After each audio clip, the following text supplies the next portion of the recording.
Well, here we are on the radio, but also on the interwebs, Luce, as we get together with one of our favourites, a long-time favourite, and a big household name at the moment. He's commonly known as Brickman, Luce. He is indeed. It is Ryan McNaught from Lego Masters, and he joins us now. Hello, Ryan. How you doing, everyone? So good. Now, for some people who don't know, we like to say we knew him before he was famous when we did a crazy competition called the Lego Walk of Pain with Ryan years ago when there was a Lego exhibition, and we got to meet Ryan there and see all his creations. And now look at you. You are a household name. Well, at least it's for good reasons and not for bad reasons, so I'll take that. Thank you very much. For those that really may not have even seen Lego Masters, and if they haven't seen Lego Masters, it's probably the only 5 people in the country that haven't seen Lego Masters, Ryan. Could you explain to people what you actually do for a job? Because I think all of us would like to know the details on how you got there and how we can have the job you have. Well, please don't have the job that I have, because then I'll be unemployed, and I don't think that's cool. So I'd like to keep my job if that's okay. Although every 8-year-old, I think, in Australia wants to have me knocked off so they can steal my job. So there is a little bit of danger involved, I guess. But I get paid to play with Lego all day. I'm the person that makes all the big Lego models that you find in museums, art galleries, stores everywhere around the world. So I get to basically build cool stuff out of Lego all day. It's a very exclusive title, isn't it? There's only a few people that actually get to be called Lego Master. Yeah, so there's 14 of us around the world, and we all do slightly different things to each other. And of course, one of the things that I do is Lego Masters, which is kind of interesting. It is absolutely incredible how the show has rated. Last season, it came out of the blue. I have a feeling Channel 9 didn't know how big it was going to be. I think they filmed it, they thought, yep, and then it just blew the ratings away. I'd never seen anything like it. So I knew when they brought season 2 back, they'd make it bigger, it would be longer and even better. And the last few episodes have been, and I'm not sycophantic at all. Like we get sent a lot of shows to watch, but me and my family, from my daughter who's 5 to my parents who are in their 70s, we're all obsessed. And when you had the explosion challenge where you had to blow things up, I sat on the edge of my seat with my elderly mum and dad, and when that piece of shark Lego fell down, we all, and I kid you not, we jumped up screaming. And I remember looking around thinking, we've never behaved like this watching a television show. It just reaches absolutely everybody, Ryan.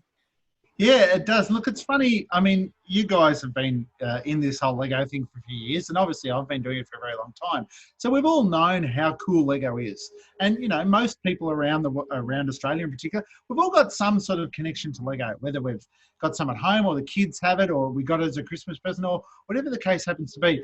But when television executives found out about how cool that little plastic brick thing was, that's when, of course, it went to a whole new level. So it's kind of like our special secret that we've known about has all of a sudden become the cool thing on the block, which is a bit unusual, I guess. And to be really serious, in the weird upside down world that we find ourselves in the coronavirus pandemic, in a weird way, Lego is the perfect sort of practical outworking for mental health. It's you can meditate on something and create something. I mean, it's brilliant.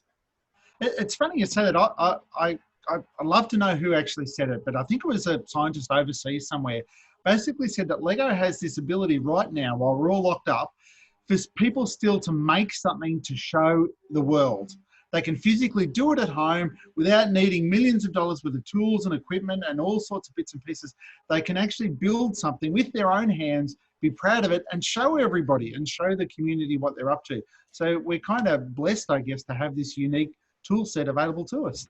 Ryan, let's chat about the stress that the contestants have been under, because what they're asked to do is extraordinary, and you can see the stress on their hands. You can, they're shaking sometimes, and you can see those last final moments. And I know there was a news story, and they didn't mention which group it was, but they said someone had to have some downtime because they were freaking out too much. We know one of the girls got sick. And what's it like being on set with the stress? Yeah, look, I guess the thing is, Lego itself isn't a very stressful thing. So naturally at home when we're playing with Lego, it's okay. Everything's easy. However, when you put 25 cameras in front of someone, when you put a clock on the wall and you have someone as funny and as cool as Hamish yelling at them, you've got 4 hours to go. That kind of stuff, it basically changes your outlook and turns it into a pressure cooker. Well, and to be honest, they are playing for $100,000. So with that comes the hard work that you need to do, and so of course that changes people's outlook. And some teams on Lego Masters are really taking this incredibly seriously. They practice at home. They've set up their own brick pit. They've timed themselves. They've done all sorts of bits and pieces. So, season 2 kind of is that next level up again, and with that, of course, comes that competitive edge that some teams want and are looking for. Just as a behind the scenes, because we have access to you, Ryan, are some of the pieces kept in perpetuity? Maybe the winning pieces from each competition, are they set aside somewhere, or is everything just demolished and put into a bag and cleaned up like Mum would do in the lounge room at the end of it? Well, I don't think we have a Lego Masters mum that goes around and cleans up after everyone yet, but maybe that could be Hamish. Maybe we could get him to be mum. But we do keep some of the builds, not all of them. Some of them, obviously, as you can imagine, they're made just for that particular moment, and they're incredibly fragile, and if you sneezed on them or whatever, they'd probably explode into a million pieces. So some of them we definitely do. The vast majority, however, like all good Lego creations, we pull them apart and reuse the bricks for something else. Oh my goodness, that must be heartbreaking to see that. Hey, last night on the show, Jay and Stanny went home. I thought they were front runners from episode 1. I thought that they really were possibly going to be like at the end in the final 2, but they've gone home, which shows every single episode is really standalone. It really depends on that build, doesn't it? It's not a cumulative of how good they are over the last 4 episodes. Yeah, look, it's funny you say that. That's one of the things about the show is a lot of people, we all get caught up in how amazing the Lego creations are and how wonderful the people they are, which they genuinely are. But we do forget that it is a competition. There are contestants vying for things. And there is some science behind that, that you can't rest on your laurels. You can't just have an easy day, that kind of stuff. Every build just about is an elimination. So, with that are consequences. And if you have a bit of an off day, which Jay and Stanley did, and I'll be brutally honest, it's still an incredible Lego build. It's not like they fished up a turkey or anything along those lines. So, they actually are incredible Lego builds, and it is an amazing Lego build. They just, misread the brief a little bit. That was their only downfall. Mm-hmm. Before we move on with some other things that we need to inform Ryan about, in particular what we have done with our show, Luce, Ryan, because you are a Lego master, and it's pretty much the only question I could ask where we would value your answer and nobody else's. But in your years of experience, is there a piece of Lego that is closest to your heart? Like just one piece that you look at and you go, that's a good piece. That's one of the classic Lego pieces. Yeah, look, it's funny you say that. I use a lot of 2x4 bricks, the plain old classic 2x4 studs, that plain old Lego brick. I use tens of thousands of them, and they're so versatile. They could be part of an aeroplane, they could be a truck, they could be a car, they could be a tree, could be anything. So I really go for the 2x4 brick. It's a bit boring, I know, but 2x4. So for you, it's like the potential in the classic Lego block. Definitely. And, it's really versatile. It allows you to go big, fast. I mean, we see it on Lego Masters used a lot. It was used a lot in our big, tall tower challenge that people had to build. It helps form backdrops, rocks, mountains, all of that kind of cool stuff. So it's a very good brick, very underrated.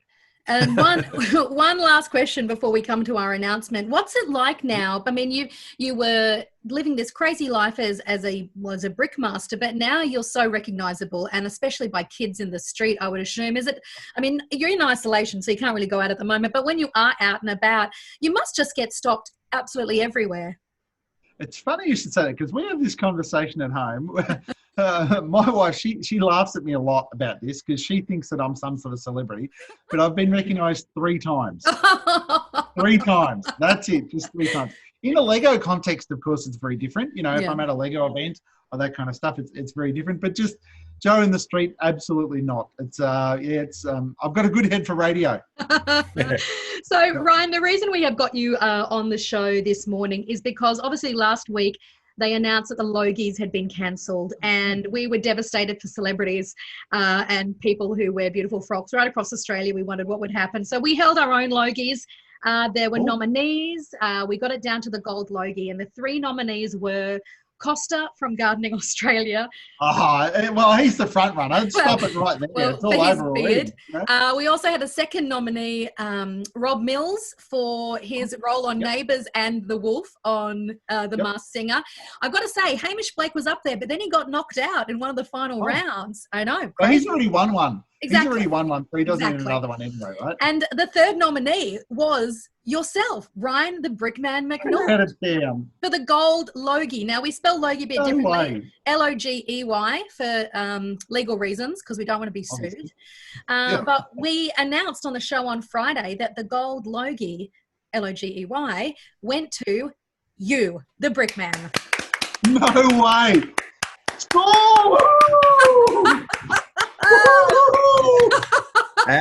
As voted by the 89.9 Light family unanimously, you've beaten out Costa, you've beaten out Millsies. You are a gold Logee, a Lucy Kel Logee winner. And not only that, we commissioned a Logee sculpture from my 5-year-old daughter Shiloh, who would like to come and present it to you now on camera. Here we go. Hey! Woohoo! That's awesome. Thank you. Have a look at that. How good's that? Well, it bears a striking resemblance to myself. I have a bit of a blockhead. So thank you very much. How awesome. Very good. Thank you so much. I've got to say, she designed that and built it all by herself with the only yellow bits we had. So she's enjoyed that because she's a massive fan. So there you go. She also says you're not allowed to have it because she loves her Lego. Oh. So she said you can just have a look at it. Well, it's funny you said thank you so much. That is just awesome. Can you please not destroy that? Keep that forever. It's like worth $1 billion or something. Put it on eBay, get your retirement sorted out or something. But I actually went for the first time. I went to the Logies last year for the first time. Not my world, I'll be brutally honest. It's, it's a very different world to which I come from. And so I was kind of amazed. Anyway, I thought to myself, now the Logies traditionally goes on for hours, right? And it's the most boring thing ever in the world.